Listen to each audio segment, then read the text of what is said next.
Friction force is a contact force. It always opposes the relative motion between two surface in a contact. जब दो surface contact में होगा तो उसके relative motion को oppose करने वाला फोर्स होगा, उस फोर्स को फ्रिक्शन फोर्स कहते हैं. Okay. In our daily life, when you are walking in a road, when you are riding a bicycle और मोटरसाइकिल, तो आपके फुट और ग्राउंड सरफेस और फिर क्या टायर का जो सरफेस और ग्राउंड का जो सरफेस के बीच में फोर्स आपके अप्लाइड फोर्स को बैलेंस करता है, उसी फोर्स को फ्रिक्शन फोर्स बोलते हैं. पर ये फ्रिक्शन फोर्स किसके डायरेक्टली प्रोपोर्शनल होगा? Contact force, it means vertical contact force normal force के डायरेक्टली प्रोपोर्शनल होगा. जितना ज्यादा वेट बढ़ाओगे उतना फ्रिक्शन फोर्स उस रफ सरफेस पे ज्यादा अप्लाई होगा. Okay, let's start in A board.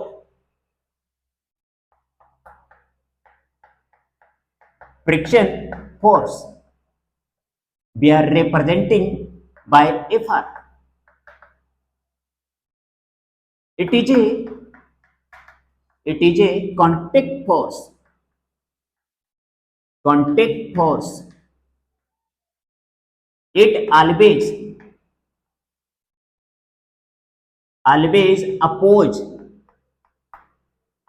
oppose the relative motion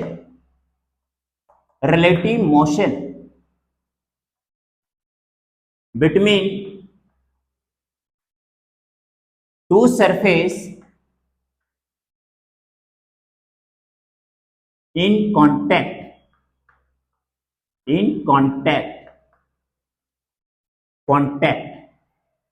The friction force is directly proportional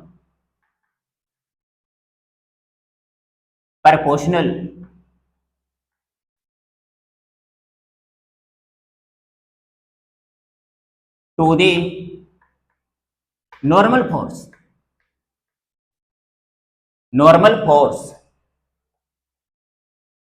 जिसे हम लोग कैपिटल इन से रिप्रेजेंट करते हैं. Okay, again the magnitude of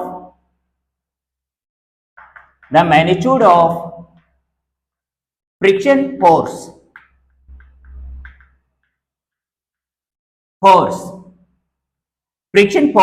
हमने बोला है कि डायरेक्टली प्रोपोर्शनल नॉर्मल फोर्स का होता है.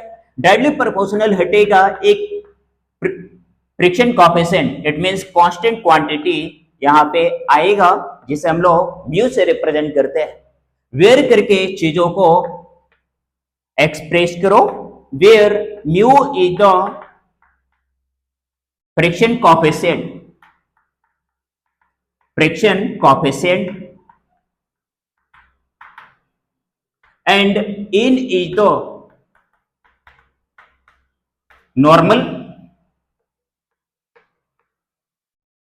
force जिसे n से रिप्रेजेंट करते हैं. अभी जो यहां पे फ्रिक्शन कोएफिशिएंट आपने देख रहे हो, यह एक्चुअल में रफनेस ऑफ द सरफेस को रिप्रेजेंट करता है कि वो मोर रफनेस है या लेस रफनेस है अकॉर्डिंग टू वैल्यू. ये होगा क्या? फ्रिक्शनलेस. ये जो म्यू है, म्यू का यूनिट क्या होगा? यूनिट लेस होगा, क्योंकि म्यू इक्वल टू आप निकालते हो तो एफआर अपॉन क्या होगा? एन होगा. एफआर फ्रिक्शन भी फोर्स है और नॉर्मल भी क्या है? फोर्स है. इसलिए म्यू का कोई भी क्वांटिटी होता नहीं है, मतलब यूनिट होता नहीं है. ठीक है, म्यू का कोई भी यूनिट नहीं होगा. The value of mu is varies from 0 to, है ना, varies from 0 to, हाँ, varies in between कर दो आप, बेटर होगा. varies in between 0 to 1. 1 और 0 के बीच में ये लाइज करेगा, इसका मतलब क्या है, this is the zero, this is the mu and this is the one and is the less friction.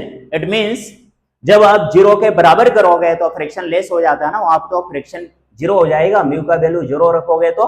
पर हमने बोला क्या है कि ये जीरो से मोर होगा तो सरफेस का रफनेस बनना स्टार्ट करेगा और वन से क्या होगा, लेस होंगे। ठीक है, okay, this is the lesser friction area and this is the more friction surface.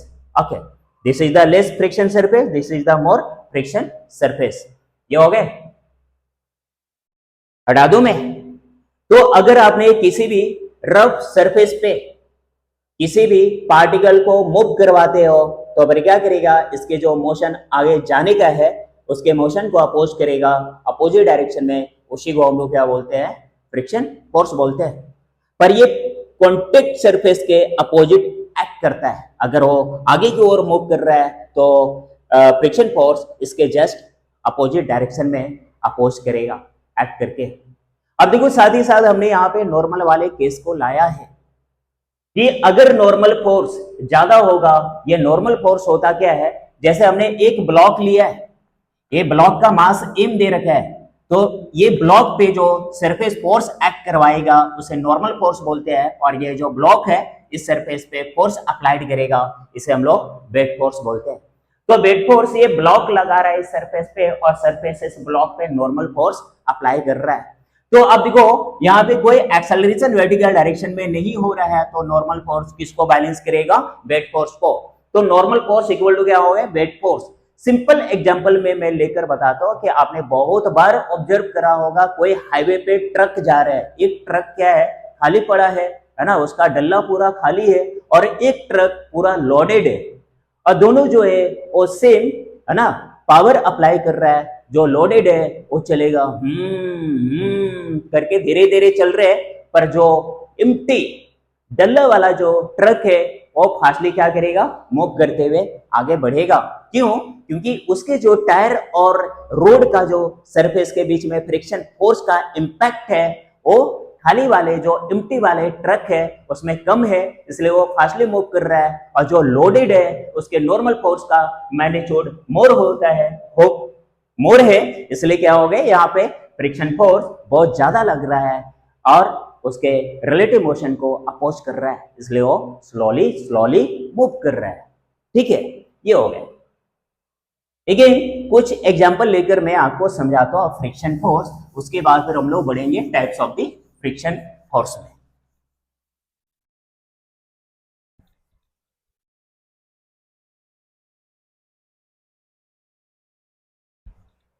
हमने यहाँ पे एक ब्लॉक लिया है रफ सरफेस में, जिसके मैग्नीट्यूड क्या है, म्यू है, फ्रिक्शन कोएफिशिएंट का वैल्यू। अच्छा, ये ब्लॉक का मास m है, तो सबसे पहले आपको ये देखना पड़ेगा कि इस ब्लॉक पे कितने फोर्स लग रहे हैं।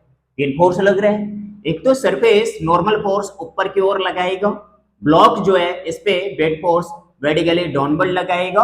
अगर इसका टेंडेंसी राइटवर्ड मूव करने का है तो फ्रिक्शन फोर्स इधर अपोज करेगा लेफ्टवर्ड डायरेक्शन में, अपोजिट डायरेक्शन में।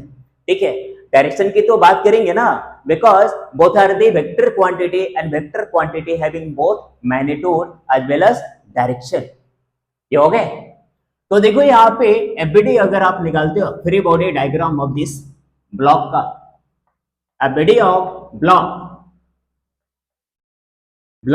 ए, तो वर्टिकल डायरेक्शन में नॉर्मल फोर्स लग रहा है, और वर्टिकली डाउनवर्ड की बात करोगे तो नॉर्मल को बैलेंस करेगा वेट फोर्स, और लेफ्टवर्ड डायरेक्शन में फ्रिक्शन फोर्स लग रहा है। अभी हमने मोशन कोई शो नहीं करा है, मोशन शो नहीं करा है, इसलिए केवल यहाँ पे फ्रिक्शन फोर्स एक्ट करेगा। अगर हमने बोला है कि चलो ठीक है, कोई अप्लाइड नहीं, फोर्स अप्लाई नहीं हो रहा है, पर पार्टिकल एक्सेलरेट कर रहा है इधर, तो एक्सेलरेट करेगा। तो अब देखो यहाँ पे अगर आप बैलेंसिंग करते हो फोर्स को, balancing force in vertical direction, short में लिखूं मैं एफडी, एफडी लिख दिया, तो आपने ये वाले इक्वेशन का यूज करना है, summation of force equal to mass into acceleration. ये हो गए समेशन, ये मैथमेटिकल सिंबल है, ये रिप्रेजेंट करता है कि जितना भी वर्टिकल डायरेक्शन में फोर्स लग रहा है सबको आपने ऐड कर दो, सम कर दो। कितने फोर्स यहाँ पे ऐड कर रहे हैं? दो, एक नॉर्मल और दूसरा weight force. Okay, normal force बड़ा है इसलिए हमने पहले लिखा है plus weight force minus mg। इसके डायरेक्शन किधर हो रहा है? नेगेटिव डायरेक्शन हो रहा है इसलिए ये नेगेटिव होगा। इक्वल टू क्या हो गया? मास इनटू एक्सेलरेशन। एक्सेलरेशन कितना हो गया वर्टिकल डायरेक्शन में? ब्लॉक का मूवमेंट हो रहा है क्या? नहीं ना, तो जीरो हो गया ना। अब देखो ये प्लस माइनस आप करोगे तो प्लस माइनस जब मल्टीप्लाई होता है तो माइनस इक्वल टू क्या होगा? जीरो। अब देखो ये माइनस mg है, इसको आप ये साइड में भेज दो तो माइनस से क्या हो गया? ये प्लस हो गया। तो आपने यहाँ पे नॉर्मल का मैग्नीट्यूड फाइंड कर लिया।